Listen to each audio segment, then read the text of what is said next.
মাশাআল্লাহ, কত সুন্দর জায়গা। এটাকে সুইজারল্যান্ড বললে ভুল হবে না। এত সুন্দর একটা জায়গা, সবুজের সমারোহ, চারদিকে গরু ঘাস খাচ্ছে, ছোট ছোট পাহাড়। শহরের কংক্রিটের দেয়ালগুলো কখনোই গ্রামের মাঠের মুক্ত প্রকৃতির মতো প্রশান্তি দিতে পারবে না। গ্রাম মানেই মুক্ত আকাশ আর অপার শান্তি। তাই তো নিঃশ্বাস নিতে সবুজের সৌরভে ফিরে যায় গ্রামের কোলে।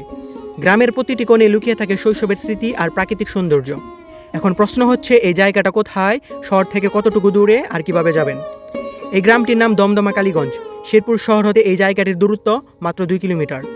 এত সুন্দর এই জায়গাটাতে যেতে হলে প্রথমে আপনাকে খোয়ারপাড় শাপলা চত্বরে যেতে হবে। এরপর বাঁ দিকে শ্রীবর্দী রোডের সোজা জেলখানা মোড়। জেলখানা মোড় থেকে ডান দিকে সোজা 350 মিটার এগোবেন। এরপর ডান দিকের প্রথম মাটির রাস্তাটি ধরেই আবুল হাশেমের ইটের ভাটা। ব্যাস এইটুকুই পথ। এটা হইতেছে অভদ্র ছাগলের বাচ্চা। এই যে বলতে বলতেই সব ছাগল নিচে, কিন্তু এটা তো অভদ্র, বাবা মার অবাধ্য সন্তান, এই জন্য সে পাহাড়ের ওপরে উঠেছে ঘাস খাইতে। এই অভদ্র দুষ্টু ছেলে, তুমি এখানে কেন?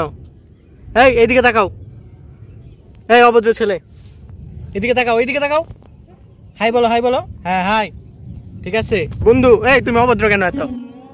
এখানে এমন একটা জায়গা, এখানে বগুলা বান নিয়ে এসে একটা চাং বানায় বসে থাকবা সারাদিন। 4-5 দিয়ে 10-12টা গরু ছাইড়া দিবা, সারাদিন গরু ঘাস খাবে, আর বিকাল হইলে গরুটি নিয়ে বাসায় যাবা গা। এটা একটু শান্তি, প্রকৃতির সাথে সময় কাটানোর শান্তি। জীবনের শান্তি আসলে এই জায়গাগুলোতেই।